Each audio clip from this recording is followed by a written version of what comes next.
नमस्कार साथियों, मैं रितेश आप लोगों को अपने YouTube चैनल PCS सॉल्यूशन 360 पर स्वागत है।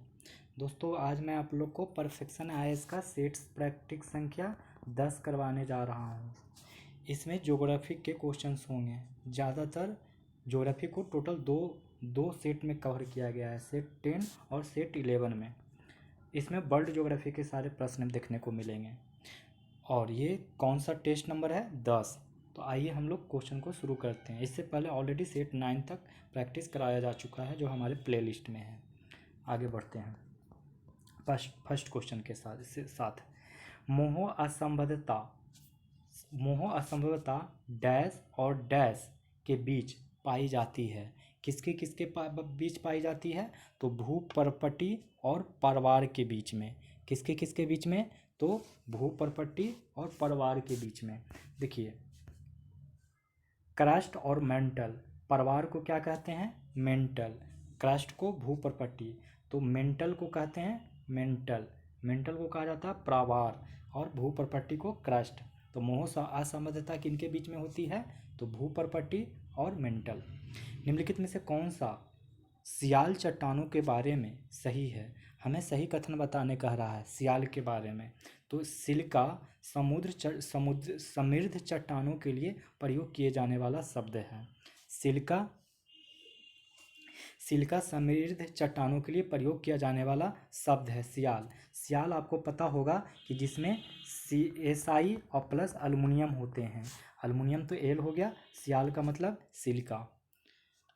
अब हम तीसरा का क्वेश्चन पढ़ने चलते हैं। तो पृथ्वी का आकार कैसा है? तो पृथ्वी का आकार भूआव है, जियोइड है। पृथ्वी का आकार कैसा है? तो जियोइड है। निम्नलिखित पर्वत चोटियों को उत्तर से दक्षिण दिशा में सही क्रम में व्यवस्थित कीजिए और सही कूट का चयन कीजिए। पहला है माउंट मिस्टी, दूसरा है माउंट कोटोपैक्सी, ओजोन डेल सालाडो और माउंट कोरोपुरना। ये सब उत्तर से दक्षिण तक ये चारों ही पर्वत को सरियाने कह रहा है। तो आप इसको मैप में देख लेंगे। मैं यहाँ बता देता हूँ आंसर कि उत्तर से दक्षिण के क्रम में अगर जाते हैं इस ढंग से, तो सबसे पहले आपको मिलेगा माउंट कोटोपैक्सी। माउंट कोटोपैक्सी के बाद आपको मिलेगा माउंट कोरोपुरना। कोरोपुरना के बाद आपको मिलेगा माउंट मिस्टी और माउंट मिस्टी के बाद लास्ट में मिलेगा ओजोस डेल सलाडो। भूकंप से उत्पन्न प्राथमिक तरंगें कौन सी प्रकृति की होती है? तो वो होती है अनुदैर्ध्य। भूकंप से उत्पन्न प्राथमिक तरंगें अनुदैर्ध्य प्रकृति की होती है। भूकंप से उत्पन्न कौन सी तरंगें सर्वाधिक विनाशकारी होती है? तो वो होती है लव तरंग। लव तरंग सबसे ज़्यादा विनाशकारी तरंगें होती है। दोस्तों, आप लोग को पता होगा कि भूकंप कई तरंगों से उत्पन्न होता है। भूकंप कई तरंगों को उत्पन्न करता है, अर्थात कायिक तरंगें यानी कि पी तरंग, एस तरंग और पृष्ठीय तरंग, जो कि रेले और लव तरंगों के नाम से जाना जाता है। बॉडी वेव में पी वेव और एस वेव होता है, और सरफेस वेव में रैले वेव और लव वेव होता है। उसी लव वेव सर्वाधिक विनाशकारी होता है। चलिए नेक्स्ट क्वेश्चन। ज्वालामुखी गतिविधि के परिणाम स्वरूप बनी निम्नलिखित में से कौन सी आकृति प्रकृति में असंगत है? तो वो है डाइक। ज्वालामुखी गतिविधि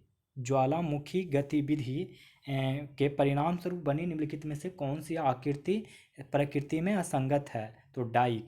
देखिए, अणुस्तरीय सेल समूह वह है जो स्थानीय सेलों के मौजूद संस्तरित तल का अनुकरण करता है, जबकि अणुस्तरीय सेल समूह वे हैं जो स्थानीय सेलों के मौजूद संस्तरित तल को तोड़कर बाहर आते हैं। अणुस्तरीय सेल समूह में सील, लैपोलिथ और फैकोलिथ, इसके अलावा लैपोलिथ, फैकोलिथ और लैकोलिथ,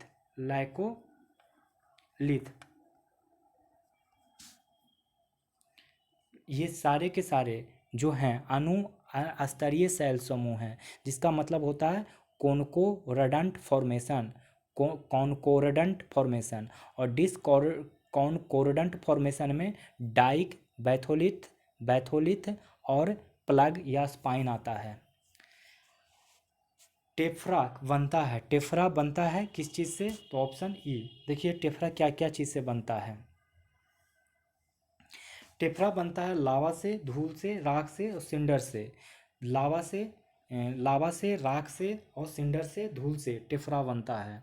पृथ्वी की कौन सी पेटी मौसम में अधिकतम परिवर्तन विविधता का साक्षी बनती है? तो वो बनती है समशीतोष्ण पेटी। पृथ्वी की कौन सी पेटी मौसम में अधिकतम परिवर्तन विविधता का साक्षी बनती है? समशीतोष्ण पेटी। भूगोल में बृहत शब्द का क्या अर्थ है? तो इसका अर्थ है ऑप्शन ई हो जाएगा। देखिए क्यों? क्योंकि यह सबसे बड़ा वृत्त है जो किसी गोले पर खींचा जा सकता है। इसके अलावा प्रत्येक मध्याह्न रेखा बृहत वृत्त बनाती है। प्रत्येक मध्याह्न रेखा कैसा वृत्त बनाती है? तो बृहत वृत्त बनाती है। और यह सबसे बड़ा वृत्त है जो किसी गोले पर खींचा जा सकता है। किसी देश के मध्याह्न रेखा का चयन इस प्रकार किया जाता है कि वह डैश से विभाज्य होती है। तो वो होती है 7.5 डिग्री से। किसी देश के मध्याह्न रेखा का चयन इस प्रकार किया जाता है कि वह 7.5 डिग्री से विभाज्य होती है। निम्नलिखित में से किस देश में अधिकतम समय क्षेत्र है? तो वो है फ्रांस। निम्नलिखित में से किस देश में अधिकतम समय क्षेत्र है? फ्रांस। एक चीज़ और याद रखिए कि फ्रांस में टोटल 12 समय क्षेत्र हैं। फ्रांस में कितना समय है? तो 12 समय क्षेत्र हैं। और रूस के पास 11 समय क्षेत्र है। रूस के पास 11 और फ्रांस के पास 12 है। और संयुक्त राज्य अमेरिका में भी 11 है। संयुक्त राज्य अमेरिका में भी 11 है। रूस के पास 11 और यूएसए के पास भी 11। ओकाबैंगो दलदल कहाँ स्थित है? तो वो स्थित है दक्षिण पश्चिम अफ्रीका में। ओकाबैंगो दलदल कहाँ स्थित है? तो दक्षिण पश्चिम अफ्रीका में। ग्रहीय पवनों का 3 सेल मॉडल सुझाया गया था। तो वो सुझाया गया था विलियम फेरेल द्वारा। ग्रहीय पवनों का 3 सेल मॉडल सुझाया गया था विलियम फेरेल द्वारा। अंतर्राष्ट्रीय तिथि रेखा निम्नलिखित में से किसमें परिवर्तन होता है? तो वो होता है तिथि में। अंतर्राष्ट्रीय तिथि रेखा पर निम्नलिखित में से किनमें परिवर्तन होता है? तिथि में। भूमध्य रेखा से ध्रुवों की ओर कोरियोलिस बल डैश क्या होता है? तो वो होता है बढ़ता है। भूमध्य रेखा से ध्रुवों की ओर कोरियोलिस बल बढ़ता है।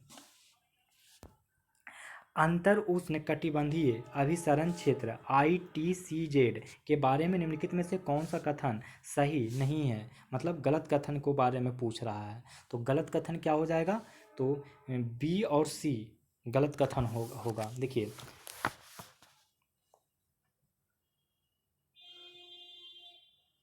क्वेश्चन क्या कर रहा है? सही नहीं है। तो यह निम्न दबाव का क्षेत्र उष्णकटिबंधीय अभिसरण क्षेत्र, ये निम्न दबाव का क्षेत्र है। फिर इसमें डोल्ड्रम या विषुवत प्रशांत के रूप में भी जाना जाता है। एक बार मैं इसका एक्सप्लेनेशन पढ़ देता हूँ तो ये क्लियर हो जाएगा। अंतर उष्णकटिबंधीय जिसको इंटर ट्रॉपिकल कन्वर्जेंस कहते हैं, या ITCZ का मतलब क्या हो गया? Inter tropical convergence. इसमें कहता है कि यह निम्न दबाव की वह पेटी है जो पृथ्वी पर आमतौर पर भूमध्य रेखा के निकट पाई जाती है। तो यह कैसा है? निम्न दबाव का क्षेत्र है। तो ये वाला सही है। और उच्च दाब प्रवणता का क्षेत्र है, ये तो गलत होगा। तो इसीलिए बी और सी जो है वो गलत है। और बाकी सारा का ए और डी ये सही है। इसलिए ऑप्शन ई होगा। पूछ क्या रहा है क्वेश्चन कि नहीं कि इंटर ICZ के बारे में सही कथन नहीं पूछ रहा है कि मैंने असत्य कथन कौन है। तो असत्य कथन हो जाएगा बी और सी कि इसमें मौसम के अनुसार परिवर्तन नहीं होता है बल्कि होता है। यह उच्च दाब प्रवणता का क्षेत्र है, बिल्कुल गलत, क्योंकि ये निम्न दाब का है। चलिए निम्नलिखित में से कौन सा कथन सही है? अब ये सही कथन पूछ रहा है तो इसमें भी आंसर ई हो जाएगा। और इसमें जो है आंसर सी और डी ये ही दोनों सही हैं। देखिए स्पेन भाषा में बड़े शब्द अक्षरों में शब्द एल नीनो का मतलब बालक होता है। एल नीनो का मतलब क्या होता है? बालक होता है, ना कि बालिका होता है। तो बालक होता है, ये तो गलत हो गया। ला लीना स्पेनिश भाषा का शब्द है जिसका अर्थ है बालक होता है। एल नीनो का मतलब बालक होता है। अल नीनो, एल नीनो का मतलब बालक, और बालिका किसके होता है? तो अल नीनो के, सॉरी।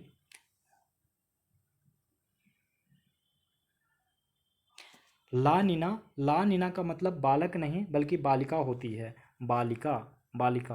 तो देखिए, एल नीनो का मतलब क्या होगा? बालक।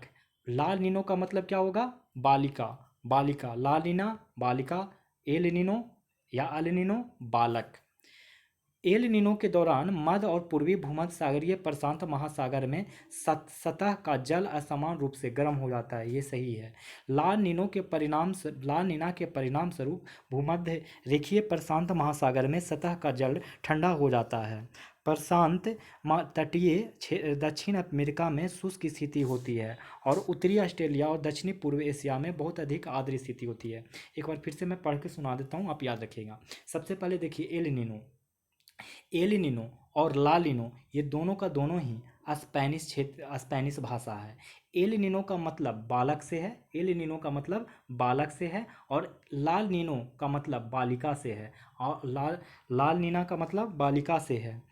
एल नीनो के दौरान मध्य और पूर्वी भूमध्य रेखीय प्रशांत महासागर में सतह का जल असमान रूप से गर्म हो जाता है। कहाँ का जल एल नीनो के कारण क्या होता है? तो जो मध्य और पूर्वी भूमध्य रेखीय प्रशांत महासागर है उसमें सतह का जल असमान रूप से गर्म हो जाता है। ला नीना में क्या होता है? तो भूमध्य रेखीय प्रशांत महासागर सतह का जल ठंडा हो जाता है, इसका उल्टा। और प्रशांत तटीय क्षेत्र अमेरिका में शुष्क स्थिति होती है, और उत्तरी ऑस्ट्रेलिया और दक्षिण पूर्व एशिया में बहुत अधिक आर्द्र स्थिति होती है।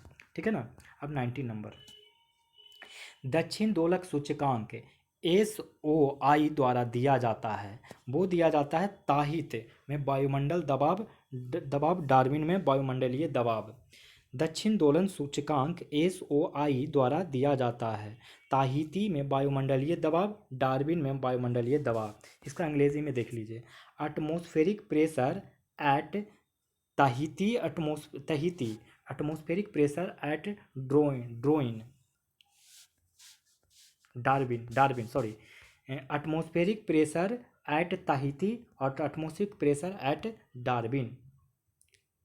डार्विन है वहाँ पे एक्चुअली। डार्विन में वायुमंडलीय दबाव, ताहिती में वायुमंडलीय दबाव।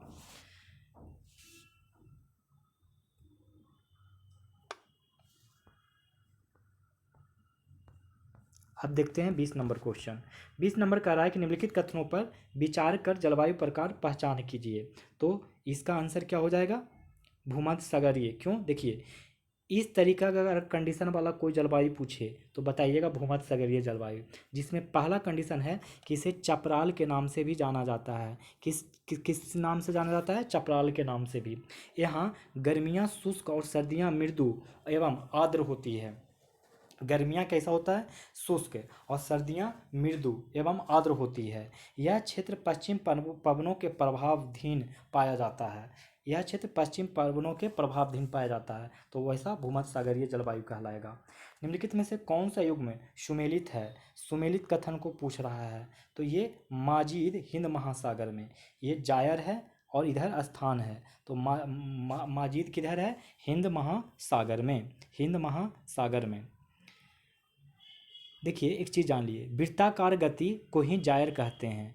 ये क्या होता है कि वायु राशियों के असमान तापन और पृथ्वी की तट रेखाओं के आकार द्वारा चालित महासागरीय सीमा धाराओं की परिसंचारी प्रणाली है। उपोष्ण कटिबंधीय वृत्ताकार गति जायर, जिसको कोरोलिस प्रभाव के कारण उत्तरी गोलार्ध में दक्षिणावर्त और दक्षिणी गोलार्ध में वामनावर्त घूर्णन करने वाली महासागर धाराओं की वलय जैसी प्रणाली है।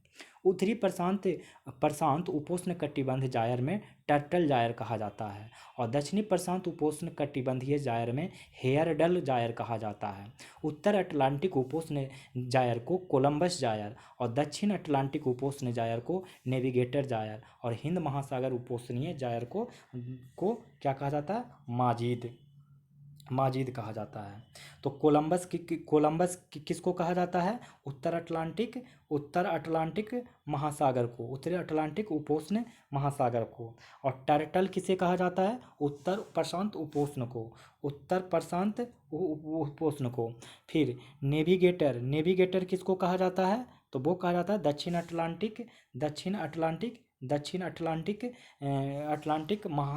अटलांटिक उपोष्ण कटिबंधीय जायर को। निम्नलिखित में से कौन सी ठंडी धारा है? निम्नलिखित में से कौन सी ठंडी जलधारा है? तो वो है पेरू धारा। निम्नलिखित में से कौन सी ठंडी धारा है? तो पेरू धारा। निम्नलिखित में से कौन सा कथन महाद्वीपीय रचना संबंधी हलचल के बारे में सही है? तो वो कौन है? तो वो है आंसर सी। इस हलचल के परिणाम स्वरूप उन्मजिदत और निमज्जित तटों का निर्माण होता है। निम्नलिखित में से कौन सा कथन महाद्वीपीय रचना संबंधी हलचल के बारे में सही है? तो इस हलचल के परिणाम स्वरूप उन्मजित और निमज्जित तटों का निर्माण होता है। जब आप समुद्र तट से समुद्र तल की ओर जाते हैं तो आपका निम्नलिखित आकृतियों के से सामना होता है। जिस क्रम में आपको सामना होता है उस क्रम में उन्हें व्यवस्थित कीजिए और सही कुट का चयन कीजिए। तो आंसर क्या हो जाएगा? सी। सबसे पहले महाद्वीपीय शेल्फ के बाद महाद्वीपीय ढलान मिलेगा, और महाद्वीपीय ढलान के बाद महाद्वीपीय उत्थान मिलेगा, और लास्ट में महासागरीय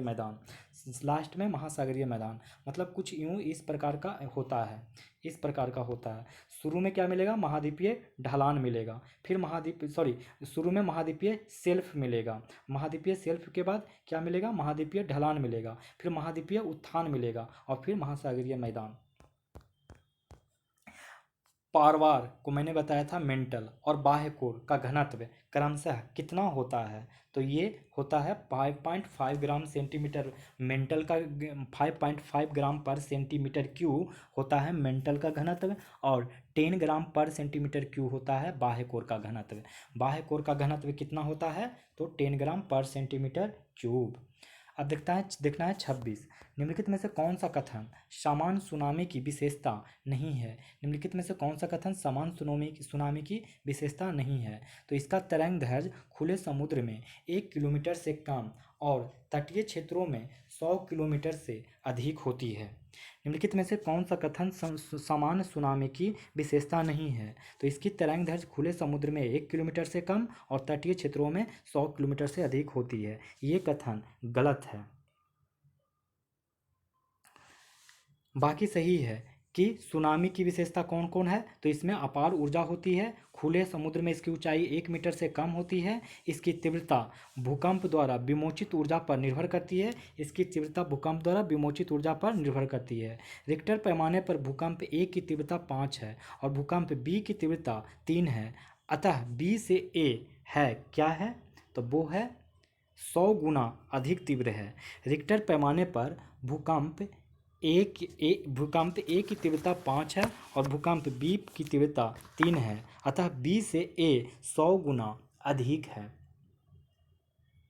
देखिए, परिमाण का रिक्टर पैमाने का आकलन किया जाता है जो एक संख्या और समीकरण निर्दिष्ट करता है। सीसी रिक्टर द्वारा विकसित किया गया यह मुक्त सिरे वाला पैमाने प्रकृति में लॉगरिथमिक है। दिया गया मान समीकरण पिछले मान समीकरण की तुलना में 10 गुना अधिक तीव्र है, कंपन के संदर्भ में होता है, और अगले आदरण मान समीकरण की तुलना में 100 गुना अधिक तीव्र होता है। फॉर एग्जाम्पल, जैसे इसी क्वेश्चन को देखिए, इधर बोल रहा है EQ5 है, इसका मतलब ये हुआ कि 10 इंटू EQ4 के बराबर, मतलब 100 इंटू EQ3 हो जाएगा। ठीक है।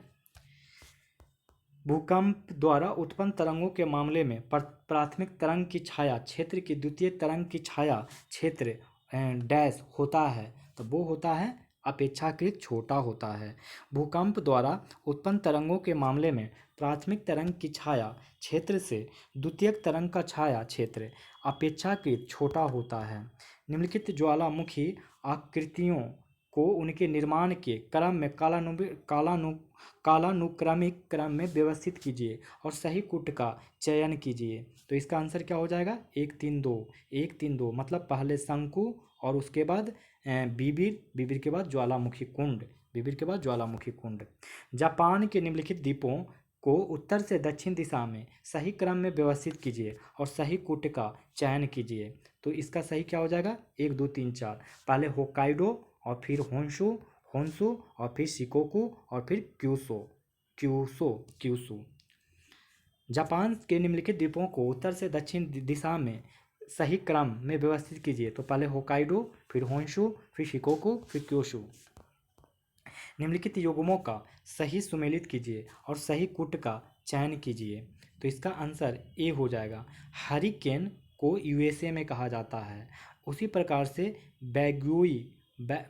बैग्यूयू को फिलीपींस में कहा जाता है और बिल्ली को ऑस्ट्रेलिया में कहा जाता है। चक्रवात को हिंद महासागर के क्षेत्र में कहा जाता है। टाइफून याद रखिएगा, जापान और चीन में कहा जाता है।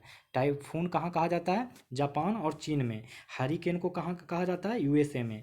बैग्यूयू को कहा जाता है फिलीपींस। बिल्ली को कहा जाता है ऑस्ट्रेलिया। चक्रवात को कहा जाता है हिंद महासागर में। उष्णकटिबंधीय चक्रवात के बारे में निम्नलिखित में से कौन सा कथन सही है नहीं है? कौन सा कथन सही नहीं पूछ रहा है, किसके बारे में? तो उष्णकटिबंधीय चक्रवात के बारे में। तो इसका सही कथन नहीं कथन कौन हो जाएगा? बी। उष्णकटिबंधीय चक्रवात के कारण निम्न दाब प्रवणता विकसित होती है। ये गलत है, क्योंकि उष्णकटिबंधीय चक्रवात की विशेषताएं आप याद रखिएगा। केंद्र में तीव्र निम्न दाब होता है। केंद्र में क्या होता है? निम्न दाब होता है। निम्न दाब कहाँ होता है? तो केंद्र में।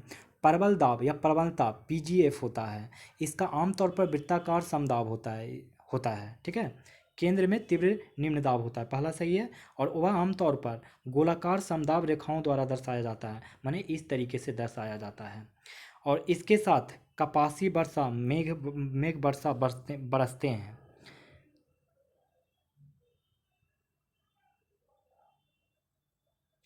अब देखते हैं हम लोग नेक्स्ट क्वेश्चन।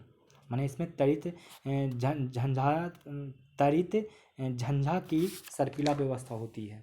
नेक्स्ट क्वेश्चन कह रहा है कि चक्रवात में पवनें उत्तरी गोलार्ध में किस दिशा में चलती है और प्रति चक्रवात में दक्षिणी गोलार्ध में किस दिशा में चलती है? तो इसका सही आंसर हो जाएगा वामावर्त, दोनों ही में आंसर हो जाएगा वामावर्त। चक्रवात की पवनें उत्तरी गोलार्ध में वामावर्त चलती है और दक्षिणी गोलार्ध में भी वामावर्त ही चलती है। ग्रहीय पवनों के बारे में निम्नलिखित में से कौन सा कथन सही है? ग्रहीय पवनों के बारे में निम्नलिखित में से कौन सा कथन सही है? तो इसका सही कथन क्या हो जाएगा? ई क्यों होगा? जरा देखिए, भूमंडलीय पवनें भूमंडलीय पवनों में संपूर्ण निचले वायुमंडल में वितरित पवनें शामिल है। पवनें नियमित रूप से वर्ष भर रहती है, जो अक्षांश पेटियों के भीतर सीमित होती है। व्यापारिक पवनें इन पवनों को उष्णकटिबंधीय पूर्वा के रूप में भी जाना जाता है और कोरियोलिस प्रभाव और फेरल के नियम के कारण उत्तरी गोलार्ध में दाईं ओर से और दक्षिण गोलार्ध में बाईं ओर से बहती है। ये उपोष्णकटिबंधीय उच्च दबाव वाले क्षेत्रों से भूमध्य रेखीय निम्न दबाव वाली पेटी की ओर बहती है। उत्तरी गोलार्ध में ये उत्तर पूर्वी व्यापारिक पवनों के रूप में बहती है और दक्षिण गोलार्ध में दक्षिण पूर्वी व्यापारिक पवन के रूप में बहती है।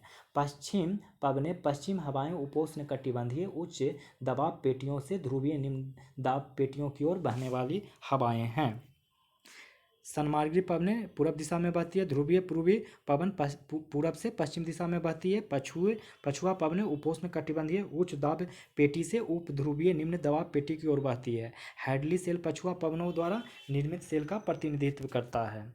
पृथ्वी पर कितने समय तक कोई तिथि बनी रहती है, दिन बना रहता है? तो इसका आंसर क्या हो जाएगा? 48 घंटे तक। पृथ्वी पर कितने समय तक कोई तिथि बनी रहती है? तो 48 घंटे। 36। निम्नलिखित में युग्मों को सही सुमेलित कीजिए और सही कूट का चयन कीजिए। तो 36 का आंसर क्या हो जाएगा? देखिए, अमेजन जो है पेरू में, अमेजन कहाँ होगा? पेरू, कोलंबिया, ब्राज़ील में पाया जाता है। अमेजन की नदी कहाँ कहाँ होगा? तो पेरू में, कोलंबिया में, ब्राज़ील में।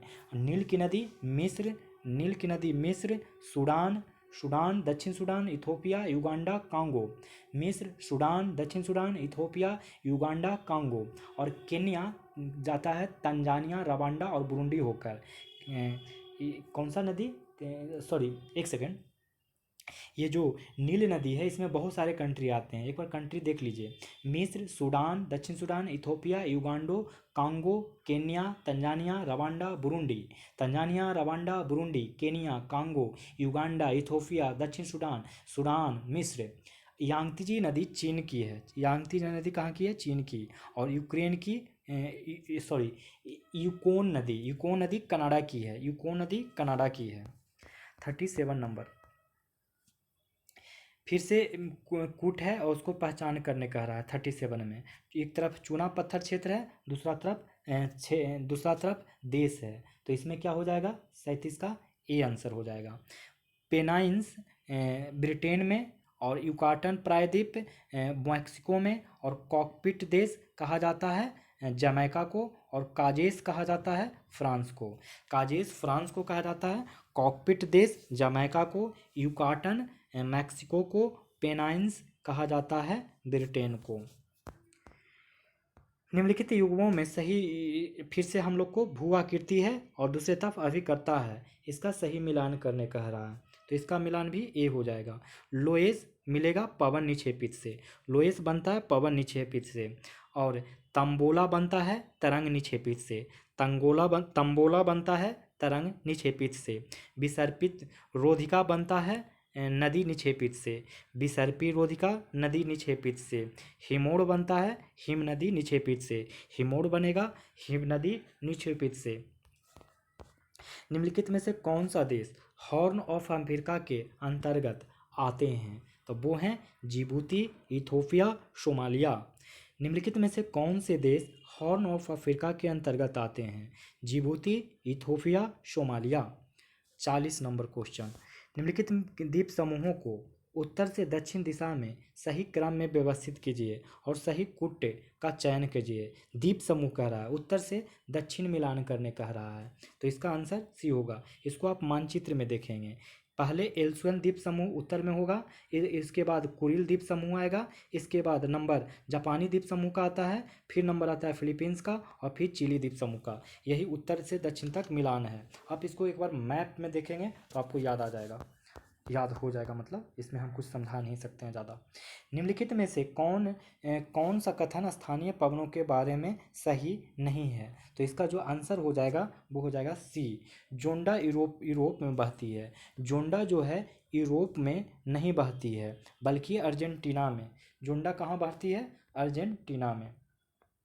जोंडा कहाँ? अर्जेंटीना में। बाकी ब्रीक फील्डर ऑस्ट्रेलिया में बहने वाली अपतटीय पवन है।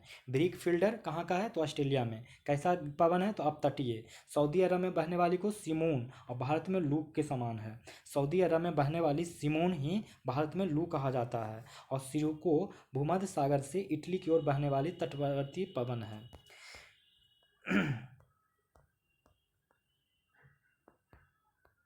निम्नलिखित में से कौन सा, 42 नंबर देखिए, निम्नलिखित में से कौन सा पृथ्वी पर वायु राशियों का प्रमुख क्षेत्र नहीं पूछ रहा है? तो किसका? निम्नलिखित में से कौन सा पृथ्वी पर वायु राशियों का प्रमुख क्षेत्र नहीं है? तो इसका आंसर क्या हो जाएगा? डी, समुद्री समशीतोष्ण। निम्नलिखित में से कौन सा पृथ्वी पर वायु राशियों का प्रमुख क्षेत्र नहीं है? तो समुद्री समशीतोष्ण।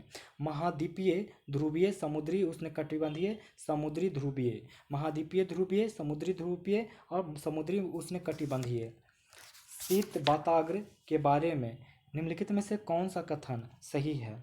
तो वो है सही कथन, शीत वाताग्र उष्ण वाताग्र की तुलना में तेजी से गति करता है। शीत वाताग्र उष्ण वाताग्र की तुलना में तेजी से गति करता है। शीत वाताग्र के बारे में निम्नलिखित में से कौन सा कथन सही है? तो शीत वाताग्र उष्ण वाताग्र की तुलना में तेजी से गति करता है। स्थल समीर या सागर समीर के बारे में निम्नलिखित में से कौन सा कथन सही है? तो वो कथन सही हो जाएगा, भू संहति और समुद्र की सतह के असमान तापन का परिणाम है। स्थल सागर या समीर के बारे में निम्नलिखित में से कौन सा कथन सही है? तो यह भू संहति और समुद्र की सतह से के असमान तापन का परिणाम है। निम्नलिखित सतहों को बढ़ते एल्विडो के क्रम में व्यवस्थित कीजिए और सही कुट का चयन कीजिए। तो सही कुट का चयन ये होगा, पहले बन और फिर मरुस्थलीय रेत, और बन मरुस्थलीय रेत और उसके बाद पुराना हिमपात और फिर ताज़ा हिमपात। ये सही मतलब सीक्वेंस है। मेघाच्छादन के प्रभावों के बारे में निम्नलिखित में से कौन सा कथन सही नहीं है?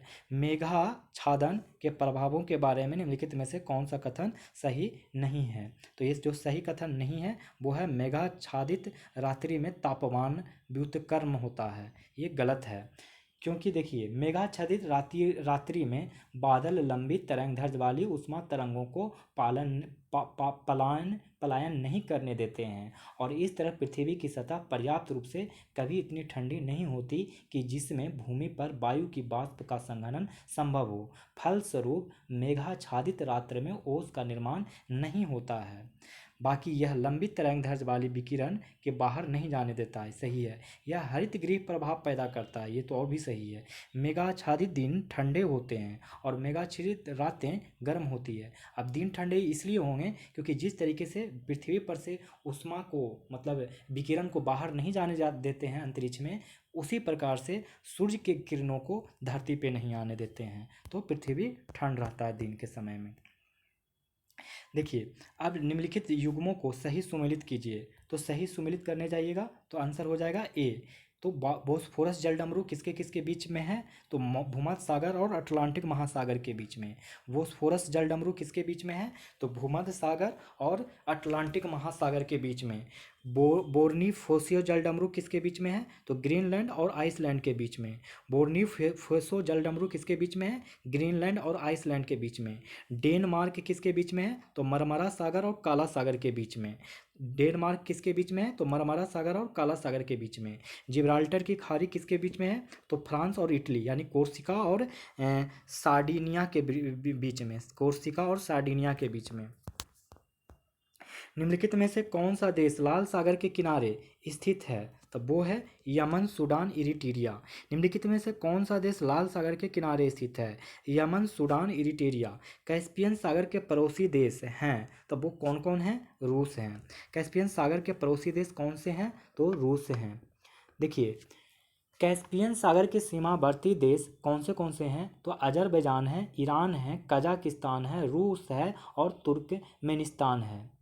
यह मध्य उत्तर से मध्य पूरब तक कजाकिस्तान, मध्य उत्तर से मध्य पश्चिम तक रूस, दक्षिण पश्चिम में अजरबैजान, दक्षिण और निकटवर्ती कोनों तक ईरान और अपने पूरब के दक्षिण भाग के अनुदेश तुर्कमेनिस्तान से घिरा है। आप एक बार कैस्पियन सागर के प्रमुख देश आप चारों तरफ जो घिरे हुए हैं, आप एक बार देश का नाम फिर से सुन लेंगे। देश हैं Azerbaijan, Iran, Azerbaijan, Iran, Kazakhstan, रूस और तुर्कमेनिस्तान। तो 5 हैं अजरबैजान। देखिए, अजरबैजान, ईरान, कजाकिस्तान, रूस और तुर्कमेनिस्तान। AI आप ऐसे याद रख लीजिए, क्रीता, KRITA, क्रीता याद रखिए, या फिर तारीख आप याद रख लीजिए, सबसे अच्छा तारीख। ठीक है, तारीख। देखिए, टी से क्या हो जाएगा ये, क्योंकि मैं इसलिए इसको ट्रिक से आपको याद करवा रहा हूँ कि ये हमेशा पूछे जाते हैं। टी से क्या हो जाएगा? तुर्कमेनिस्तान। ए से क्या हो जाएगा? ए से हो जाएगा अजरबैजान। आर से क्या हो जाएगा? रूस। आई से क्या हो जाएगा? ईरान। और के से क्या हो जाएगा? कजाकिस्तान। टी से तुर्कमेनिस्तान, ए से अजरबैजान, आर से रूसिया, आई से ईरान और के से कजाकिस्तान। ठीक है। अब देखिए, आपको ये याद करवा दूंगा, बहुत इंपॉर्टेंट है, याद रखिएगा। 50 का क्वेश्चन का आंसर देखिए। 50 का जो कह रहा है कि मिलान करने कह रहा है, इसका आंसर बी हो जाएगा। डुक्म होगा म्यांमार में। चांगी होगा केन्या में। सितवे होगा ओमान में। सितवे कहाँ है? ओमान में। मोम्बासा सिंगापुर में। डुक में म्यांमार में, चांगी केन्या में और सितवे ओमान में। सितवे म्यांमार में और डुक में देखिए कहाँ पे है?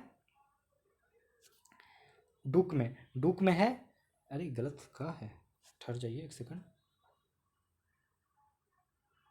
डुक में 50 का बी आंसर।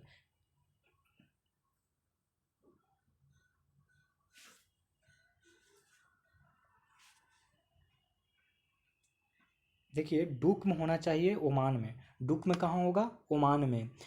और चांगी होगा सिंगापुर में, चांगी कहाँ याद रखेंगे, सिंगापुर में। सितवे कहाँ याद हो करना है आप लोग को, तो म्यांमार में, म्यांमार में, यही है कलादान प्रोजेक्ट। मोम्बासा केन्या में, मोम्बासा केन्या में।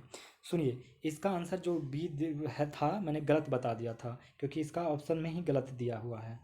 तो इसका सही आंसर क्या होगा, ए का 4, बी का 1 और 3 का 2 और 4 का 4 का क्या हो जाएगा 3। 4 1 2 3 देखिए कहीं है, ये है, यानी आंसर डी होगा। तो इसका आंसर एक्चुअली में गलत दिया है, तो आप याद रख लेंगे ऐसे। पतन और देश में था। विश्व में यूरेनियम का सबसे बड़ा उत्पादक देश कौन सा है, तो वो है आंसर कजाकिस्तान, कजाकिस्तान। विश्व में यूरेनियम का सबसे बड़ा उत्पादक देश कौन सा है, तो कजाकिस्तान। ऑस्ट्रेलिया के कालगुरली में मुख्यतः निम्नलिखित में से कौन सा खनिज पाया जाता है, तो वो पाया जाता है सोना। ऑस्ट्रेलिया के कालगुरली में मुख्यतः निम्नलिखित में से कौन सा खनिज पाया जाता है, तो सोना। जब आप दक्षिण अफ्रीका से नामीबिया की ओर बढ़ते हैं, आपके विशेष क्षेत्रों में बहुतायात में कुछ विशेष प्रजातियों से सामना होता है। सही क्रम इसका बताने कह रहा है, तो इसका सही क्रम हो जाएगा मवेशी, भेड़, बकरी, ऊँट।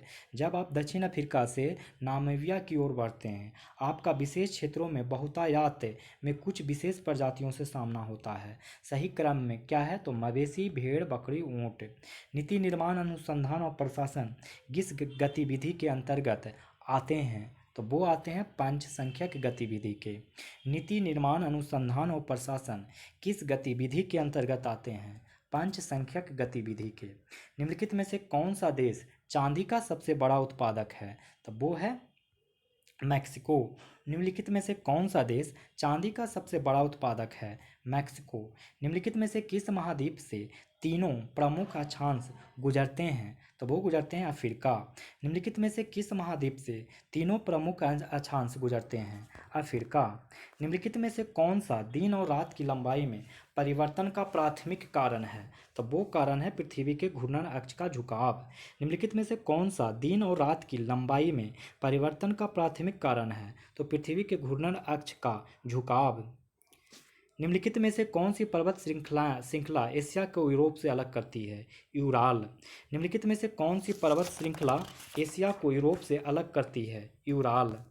निम्नलिखित में से कौन सा कथन सही है, तो कौन सा कथन सही है, तो आंसर सी होगा। उपसागर संकीर्ण मुहाने के साथ लगभग भूमि से घिरा समुद्र का गहरा प्रवेश द्वार होता है। कौन सा कथन सही है, तो उपसागर संकीर्ण मुहाने के साथ लगभग भूमि से घिरा समुद्र का गहरा प्रवेश द्वार होता है। 60 का आंसर देखिए कि कौन सा सम्मिलित है, तो 60 का आंसर हो जाएगा डी, मौनाकिया अधो समुद्री पर्वत है। मौनाकिया क्या है, तो अधो समुद्री पर्वत। 61 का आंसर देखिए, निम्नलिखित में से कौन सा कथन सही है, तो जो सही कथन है वो आंसर ई हो जाएगा, क्योंकि कोई भी कथन जो है इसमें लिखा हुआ वो सही नहीं है, सारे के सारे कथन गलत हैं। विशेष रूप से निर्मित तालाबों में मछलियों के प्रजनन को कहा जाता है पेसिकल्चर, पीसीकल्चर। विशेष रूप से निर्मित तालाबों में मछलियों के प्रजनन को कहा जाता है पीसीकल्चर, पीसीकल्चर। निम्नलिखित में से कौन सा युग्म सही सुमेलित है, कौन सा युग्म सही सुमेलित है, तो इसका आंसर हो जाएगा ई। क्यों, क्योंकि देखिए सी और डी लदांग मलेशिया में है, लदांग की खेती मलेशिया में होती है, और झूमिंग भारत में होता है। झूमिंग कहाँ होता है, भारत में होता है। आगे, निम्नलिखित में से कौन सा कथन सही है, अब हमें सही कथन का पहचान करने का रहा है 64 नंबर में। तो सही कथन देखिए क्या है, विश्व के अधिकांश ज्वालामुखी अग्निवृत्त रिंग ऑफ फायर में अवस्थित है। विश्व के अधिकांश ज्वालामुखी कहाँ अवस्थित है, तो रिंग ऑफ फायर में अवस्थित है। निम्नलिखित में से किसे पृथ्वी के आंतरिक भाग के बारे में जानकारी का प्रत्यक्ष स्रोत माना जा सकता है, तो कायांतरित चट्टानें, कायांतरित चट्टानें। निम्नलिखित में से किसे पृथ्वी के आंतरिक भाग के बारे में जानकारी का प्रत्यक्ष स्रोत माना जाता है? तो कायांतरित चट्टानें।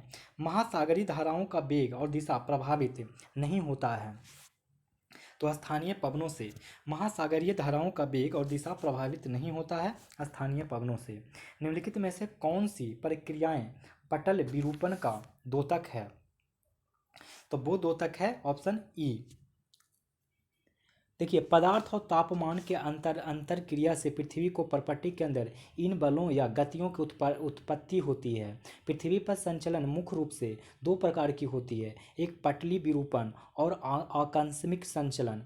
पटल विरूपण धीमी गति से होने वाली बंकन बलन आवलन और भंजन पर लागू होने वाला समान शब्द है। उपयुक्त सभी प्रक्रियाएं पटल विरूपण के तहत आती है। इनमें शामिल है महाद्वीप निर्माणी प्रक्रियाएं, पर्वत निर्माणी प्रक्रियाएं और प्लेट विवर्तनिका। निम्नलिखित में से किसे तीव्र बृहद संचलन नहीं माना जाता है? तो वो हो जाएगा आंसर डी, मृदा सर्पण। निम्नलिखित में से किसे तीव्र बृहद संचलन नहीं माना जाता है? मृदा सर्पण। पिघलती हिमनद द्वारा गिराए गए अवर्गीकृत मोटे और महीन मलबे को कहा जाता है हिमगोलासम मृत्तिका। पिघलती हिमनद द्वारा गिराए गए अवर्गीकृत मोटे और महीन मलबे को कहा जाता है हिमग्लोसम मृत्तिका। निम्नलिखित में से कौन सा मृदा निर्माण का कारक नहीं है? तो वो कौन है? तो वो है मृदा की बनावट। निम्नलिखित में से कौन सा मृदा निर्माण का कारक नहीं है? मृदा की बनावट। निम्नलिखित में से कौन सा कारक बाष्पीकरण के लिए उत्तरदायी नहीं है? तो वो क्या हो जाएगा इसका आंसर कि निम्न में से कौन सा कारक बाष्पीकरण के लिए उत्तरदायी नहीं है? तो इनमें से कोई भी ऐसा कारण नहीं है जो बाष्पीकरण के लिए उत्तरदायी हो। निम्नलिखित में से कौन सा कथन सही है? जो सही कथन है वो है क्षोभ सीमा पर तापमान गर्मियों में सबसे कम होता है। क्षोभ सीमा पर तापमान गर्मियों में सबसे कम होता है। विषम मंडल शुरू होता है, तो विषम मंडल शुरू कहाँ से होता है? तो वो होता है मध्यमंडल के ऊपर से। विषम मंडल शुरू होता है मध्यमंडल के ऊपर से। निम्नलिखित में से किस कारण से सौर धब्बे बनते हैं? तो वो बनते हैं सूर्य के चुंबकीय क्षेत्र की गतिविधि में वृद्धि से। निम्नलिखित में से किस कारण से सौर धब्बे बनते हैं? सूर्य के चुंबकीय क्षेत्र की गतिविधि में वृद्धि से। कर्च जलडमरू मध्य निम्नलिखित में से किन समुद्रों को जोड़ता है? तो वो जोड़ता है अजोब सागर और काला सागर को। कर्च जलडमरू मध्य निम्नलिखित में से किन समुद्रों को जोड़ता है? अजोब सागर और काला सागर को। आकाशीय बिजली की परिघटना के संदर्भ में निम्नलिखित में से कौन सा कथन सही नहीं है? तो आकाशीय बिजली की परिघटना के संदर्भ में निम्नलिखित में से कौन सा कथन सही नहीं है? तो वो कौन सा कथन हो जाएगा? खुले मैदान में खड़े होकर आकाशीय बिजली से बचा जा सकता है। आप ऐसे बनिएगा तो थोड़ी ना बच पाइएगा। इसका आंसर क्या हो जाएगा? आकाशीय बिजली की परिघटना के संदर्भ में निम्नलिखित में से कौन सा कथन सही नहीं है? तो ये वाला कथन सही नहीं है। अब देखते हैं नेक्स्ट। निम्नलिखित में से कौन सा ओजोन परत का क्षरण कम करने का समझौता है? तो वो है समझौता मॉन्ट्रियल प्रोटोकॉल। निम्नलिखित में से कौन सा ओजोन परत का क्षरण कम करने में समझौता है? Montreal protocol. महाद्वीप विस्थापन सिद्धांत दिया था, किसने दिया था? तो वो दिया था अल्फ्रेड वेगनर ने। महाद्वीपीय विस्थापन सिद्धांत अल्फ्रेड वेगनर के द्वारा दिया गया था। महासागरों में लवणता के ऊर्ध्वाधर वितरण की विशेषताओं के संदर्भ में निम्नलिखित में से गलत कथन की पहचान कीजिए। तो वो गलत कथन हो जाएगा बी, हैलोक्लाइन क्षेत्रों में लवणता गहराई के साथ तेजी से कम होती है, यही गलत है। 80 नंबर। निम्नलिखित कटकों में उत्तर से दक्षिण दिशा में व्यवस्थित कीजिए और सही क्रम का चयन कीजिए। तो इसका आंसर बी हो जाएगा 5 4 3 2 1। मैंने 5 4 मैंने बीबिल थॉमस कटक, इसके बाद नंबर आएगा डॉल्फिन उत्थान का, फिर आएगा नंबर बॉल्बिस कटक का, फिर आएगा मेडागास्कर कटक का, फिर आएगा रियो ग्रांडे कटक का नंबर। विश्व के निम्नलिखित में से किस स्थान का वार्षिक तापांतर सबसे अधिक होता है? तो बरखोयांश का वार्षिक तापमांतर सबसे अधिक होता है। निम्नलिखित में से कौन सा अटलांटिक महासागर में अवस्थित है? तो वो कौन है? तो है केप बर्डे द्वीप समूह। निम्नलिखित में से कौन सा अटलांटिक महासागर में अवस्थित है? तो केप बर्डे द्वीप समूह। निम्नलिखित में से कौन सा पर्वत उत्तर अमेरिका में अवस्थित नहीं है? तो माउंट मिस्टी। निम्नलिखित में से कौन सा पर्वत उत्तर अमेरिका में अवस्थित नहीं है? माउंट मिस्टी नहीं है। बाकी माउंट बेकर, रॉकीज पर्वत और माउंट हुड ये अवस्थित है। माउंट हुड और माउंट बेकर, रॉकीज पर्वत ये तीनों ही अवस्थित है। निम्नलिखित में से कौन सा अपसारी प्लेट सीमांत है और इस प्रकार आकार में बढ़ रहा है? तो इसका आंसर ई हो जाएगा। लाल सागर और बाब अल मंडेब, निम्नलिखित में से कौन सा अपसारी प्लेट सीमांत पर है और इस प्रकार आकार में बढ़ रहा है? बाब अल मंडेब और लाल सागर। निम्नलिखित में से कौन उष्णकटिबंधीय तूफानों के बनने और तीव्र होने के लिए अनुकूल स्थितियां नहीं है? तो ये कौन सा इसका आंसर हो जाएगा? इसका आंसर बी हो जाएगा, कोरोलियस बल की अनुपस्थिति। ये गलत है, बाकी ये सब सही है कि 27 डिग्री सेल्सियस से अधिक तापमान के साथ समुद्री सतह बड़ी समुद्री सतह, 27 डिग्री सेल्सियस से अधिक तापमान के साथ बड़ी समुद्री सतह, ऊर्ध्वाधर पवन की गति में थोड़ा बदलाव, पहले से विद्यमान दुर्बल निम्न दाब वाला क्षेत्र। 86 नंबर। अब पूछ रहा है कि निम्नलिखित में से कौन सा कथन सही है? तो जो सही कथन है सी है, प्राचीनतम महाद्वीप चट्टानों की तुलना में महासागरीय परपट बहुत नई है, परपट्टी बहुत नई है। प्राचीनतम महाद्वीप चट्टानों की तुलना में महासागरीय परपट्टी बहुत नई है। पूर्व से पश्चिम की ओर बढ़ने पर निम्नलिखित शहरों के पड़ने का सही क्रम क्या है? तो सही क्रम हो जाएगा बी। किधर से किधर? पूरब से पश्चिम की तरह। तो पहले क्या मिलेगा? सिडनी। सिडनी के बाद मिलेगा तो ताशकंद। ताशकंद के बाद क्या मिलेगा? तो तेहरान। तेहरान के बाद क्या मिलेगा? नैरोबी। नैरोबी के बाद मिलेगा ब्राजीलिया। निम्नलिखित में से किसे समानतः शूटिंग सितारा स्टार कहा जाता है? तो वो कहा जाता है उल्का। निम्नलिखित में से किसे समानतः शूटिंग सितारा स्टार कहा जाता है? उल्का। निम्नलिखित में से कौन सा युग में सुमेलित है? तो वो कौन सा युग में सुमेलित है? तो ई ऑप्शन सुमेलित है, क्योंकि देखिए प्रेयरी उत्तरी अमेरिका में, पंपास अर्जेंटीना में, बेल्ट्स न्यूजीलैंड में तो नहीं बोला जाता है ना। हाँ।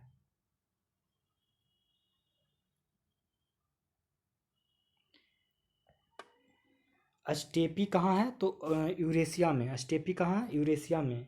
उत्तर अमेरिका में पेरियरी, उत्तर अमेरिका में पेरियरी, अर्जेंटीना में पंपास, दक्षिण अफ्रीका में बेल्ट्स। बेल्ट्स कहाँ है? तो दक्षिण अफ्रीका में। ये वाला गलत है। और कैंटेबेरी का मैदान कहाँ है? कैंटेबेरी का मैदान है न्यूजीलैंड में। कैंटेबेरी का मैदान न्यूजीलैंड में। तो ये दोनों गलत है। तो ये दोनों सही है और ये दोनों गलत है। तो आंसर ई। 90। निम्नलिखित में से भूमध्य सागरीय प्रकार के जलवायु के बारे में सही नहीं है? तो कौन सा कथन सही नहीं है? तो आंसर सी, कपासी वर्षा मेघ सुबह बनते हैं। ये बिल्कुल गलत है। बाकी इस क्षेत्र में कम दबाव और उच्च तापमान देखा जाता है। कौन से क्षेत्र में? तो भूमध्य रेखीय प्रकार की जलवायु में। भूमध्य रेखीय प्रकार की जलवायु में कम दबाव और उच्च तापमान देखा जाता है। यह पूर्वी पवनों के क्षेत्र में पड़ता है। इस क्षेत्र में कोई प्रबल वायु परिसंचरण नहीं है। भूमध्य रेखीय प्रकार की जलवायु में वनस्पति के बारे में निम्नलिखित में से कौन सा कथन सही है? तब वो है पत्तियों का बहुत बड़ा आकार, उथली जड़ें, स्तरीकृत वनस्पति।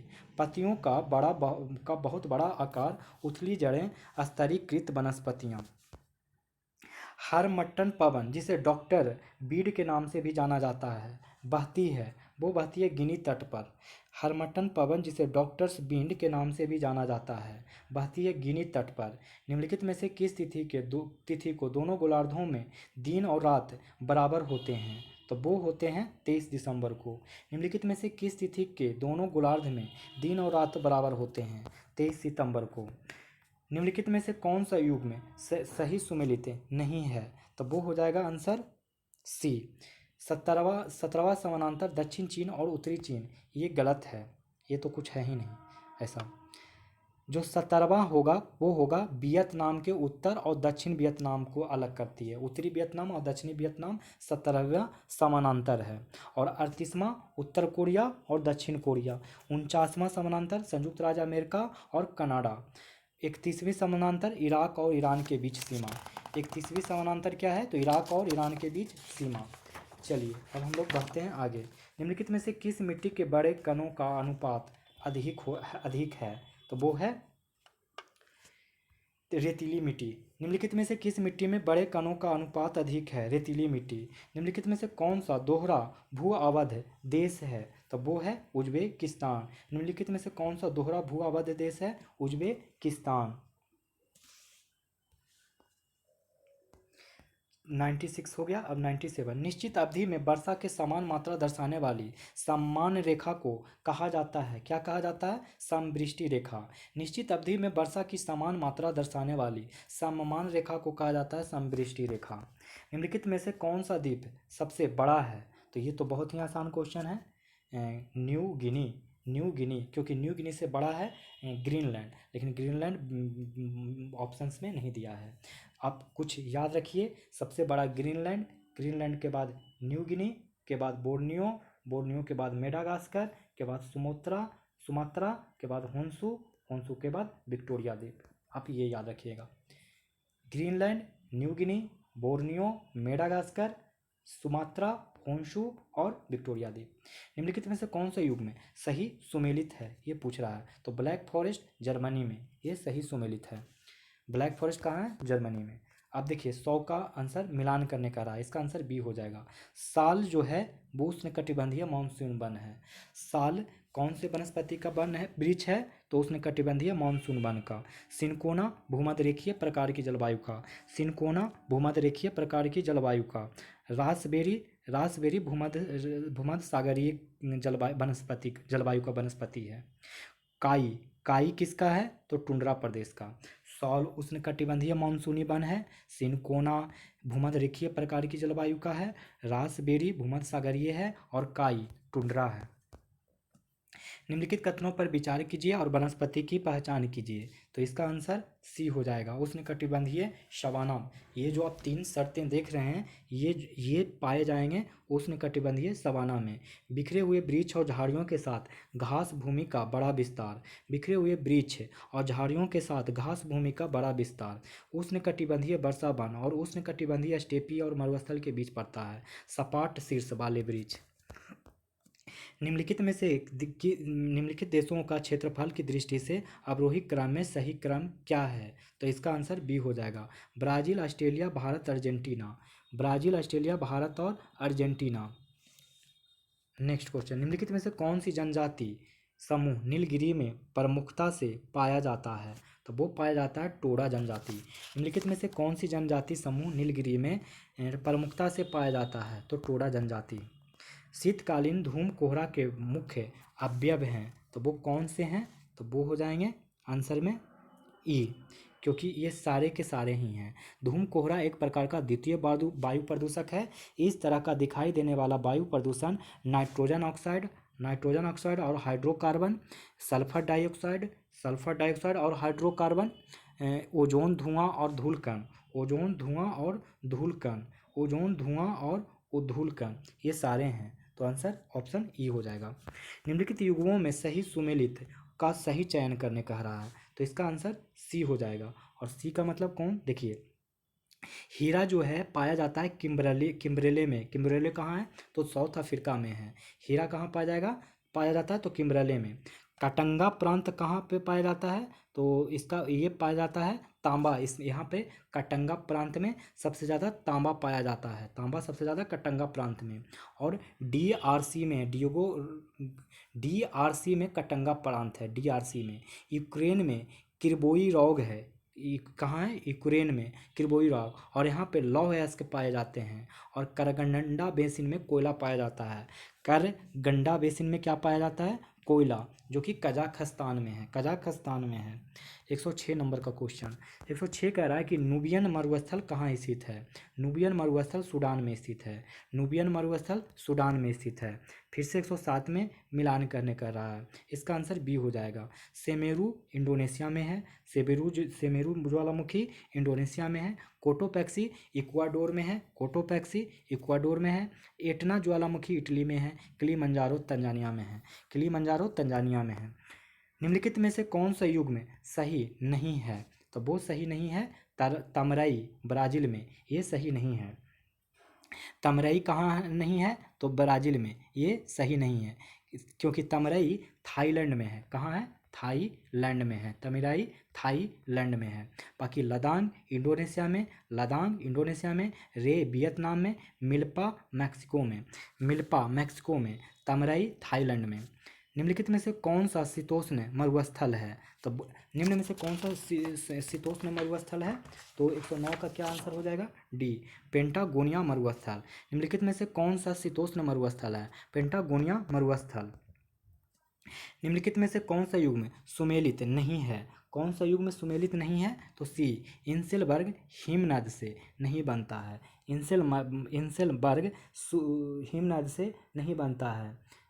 इंसेलबर्ग वस्तुतः आसपास के समतल मैदान से अचानक बाहर निकली अलग थलग पहाड़ी कटक या छोटा पहाड़ होता है। यह ज़्यादातर मरुस्थलीय क्षेत्र में पवन क्रिया से बनता है। ये पवनों के क्रिया से बनता है।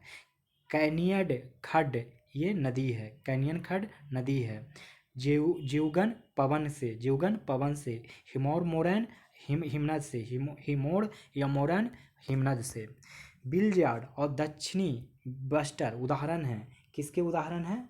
तो इसके आंसर ई हो जाएंगे, क्योंकि हिम तूफान के और ठंडी तटीय पवनों के उदाहरण हैं।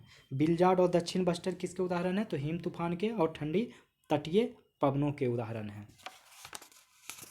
देखेंगे आप नेक्स्ट क्वेश्चन, जलप्रपात और एक तरफ देखेंगे उसका स्थान। तो 112 का आंसर हो जाएगा ए। एंजेल पर्वत है दक्षिण अमेरिका में। एंजेल पर्वत है कहाँ है? एंजेल जलप्रपात कहाँ है? दक्षिण अमेरिका में। नियाग्रा जलप्रपात कहाँ है? तो उत्तरी अमेरिका में। और विक्टोरिया प्रपात कहाँ है? तो वह अफ्रीका में। जोग प्रपात भारत में। जोग प्रपात कहाँ है? भारत में। एंजोल जलप्रपात कहाँ है? दक्षिण अमेरिका में। दक्षिण अमेरिका में। नियाग्रा जलप्रपात उत्तर अमेरिका में। विक्टोरिया जलप्रपात अफ्रीका में। जोग प्रपात भारत में। फॉन एक स्थानीय पवन है। फॉन एक स्थानीय पवन है स्विट्जरलैंड की। फॉन एक स्थानीय पवन है स्विट्जरलैंड की। जस्ता और शीशे के लिए प्रसिद्ध ब्रोकन हिल्स स्थित है। तो वो स्थित है ऑस्ट्रेलिया में। जस्ता और शीशे के लिए प्रसिद्ध ब्रोकन हिल्स स्थित है ऑस्ट्रेलिया में।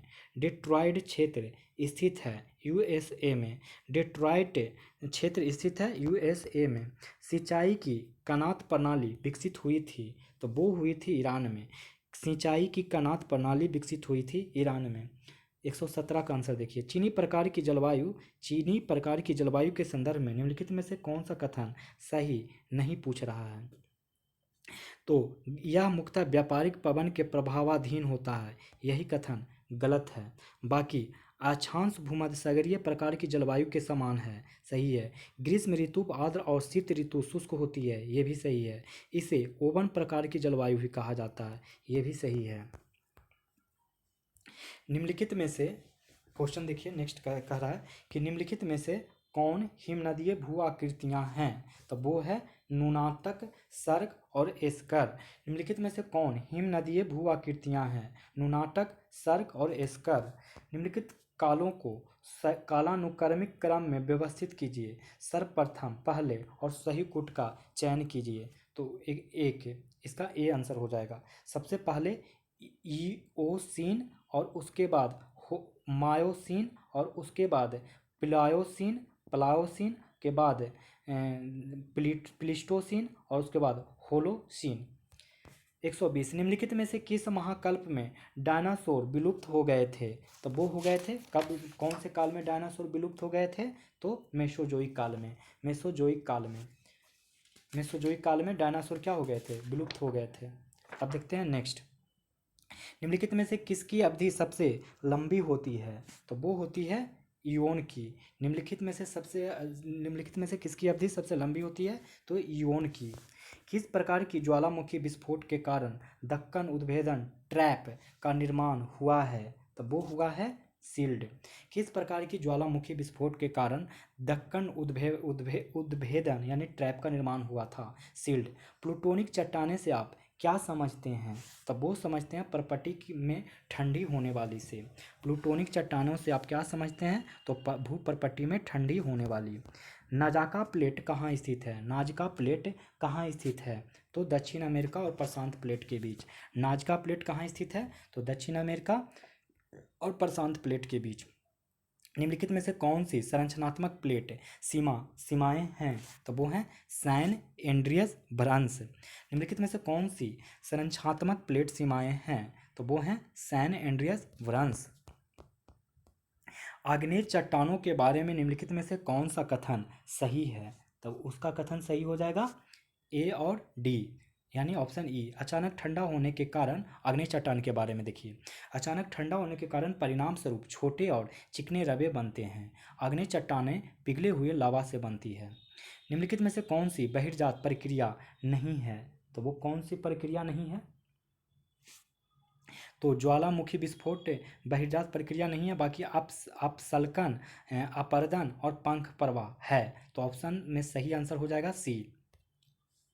और नेक्स्ट क्वेश्चन, वायुमंडल की क्रमशः ऊंचाई डैश ऊंचाई पर ऑक्सीजन तथा कार्बन डाइऑक्साइड गैस नगण्य मात्रा में होती है? तो वो होती है 120 किलोमीटर और 90 किलोमीटर की ऊंचाई पर। वायुमंडल में क्रमशः 120 किलोमीटर के ऊपर में ऑक्सीजन की मात्रा कम हो जाती है और 90 किलोमीटर में कार्बन डाइऑक्साइड की मात्रा कम हो जाती है। आपतित सौर विकिरण इंसोलेशन का लगभग कितना प्रतिशत हिस्सा लघु तरंग विकिरण के रूप में वापस विकिरणित हो जाता है? तब वो हो जाता है 35%। आपतित सौर विकिरण का लगभग कितना प्रतिशत हिस्सा लघु तरंग विकिरण के रूप में वापस विकिरणित हो जाता है? 35%। निम्नलिखित में से कौन सा वर्षण के बारे में सही है? तो वो कौन सा सही है? तो इसका आंसर ई हो जाएगा। क्यों? क्योंकि ए और बी सही है। धुंध के कोहरे में तुलना में अधिक नमी होता है। धुंध के कोहरे में तुलना में अधिक नमी होता है। कोहरा भूमि को बहुत अधिक निकट आधार वाला बादल होता है। कोहरा भूमि या भूमि के बहुत निकट आधार वाला बादल होता है। निम्नलिखित में से सही सुमेलित कीजिए 131 का आंसर। तो 131 का आंसर बी हो जाएगा। देखिए, पर्वतीय की विशेषता पर्वतीय वर्षा का प्रकार है ये। तो पर्वतीय वर्षा का विशेषता पर्वतों द्वारा बाधित होता है, पर्वतों द्वारा बाधित होता है। और भूमध्य रेखीय वर्षा जो है वो भारी वर्षा कराता है। और संवहनीय वर्षा जो है वो गर्मी के कारण वायु ऊपर उठती है। और अतिरिक्त उष्णकटिबंधीय जो है वो है वाताग्र का विकास। निम्नलिखित में से कौन सा देश मैग्नीज का सबसे बड़ा उत्पादक है? तो वो है दक्षिण अफ्रीका। निम्नलिखित में से कौन सा देश मैग्नीज का सबसे बड़ा उत्पादक है? तो दक्षिण अमेरिका। निम्नलिखित में से किस जल निकाय में पानी की लवणता सबसे अधिक है? वो है वान झील, यानी तुर्की में है। वान झील कहाँ है? तुर्की में। निम्नलिखित में किस जल निकाय में पानी की लवणता सबसे अधिक है? तो वान झील का। सूर्य के चारों ओर पृथ्वी की परिक्रमा के दौरान सुदूरतम दूरी 15.2 करोड़ किलोमीटर होती है। पृथ्वी की इस स्थिति को कहा जाता है रबी उच्च अपहेलियन। रबी उच्च यानी अपहेलियन। सूर्य के चारों ओर पृथ्वी की परिक्रमा के दौरान सुदूरतम दूरी 15.2 करोड़ किलोमीटर होती है। पृथ्वी की इस स्थिति को कहा जाता है रबी उच्च यानी अपहेलियन। निम्नलिखित में से कौन सा महासागरों की लघु उच्चावच विशेषता नहीं है? तो वो है गर्त। निम्नलिखित में से कौन सी महासागरों की लघु उच्चावच विशेषता नहीं है? तो गर्त। बाकी समुद्री पर्वत, महासागरीय गंभीर डीप, अंतः समुद्री पठार, ये सब विशेषता है। बृहत ज्वार भाटा कब आता है? तो ये आता है, इसका आंसर ई हो जाएगा। इसका आंसर ई हो जाएगा।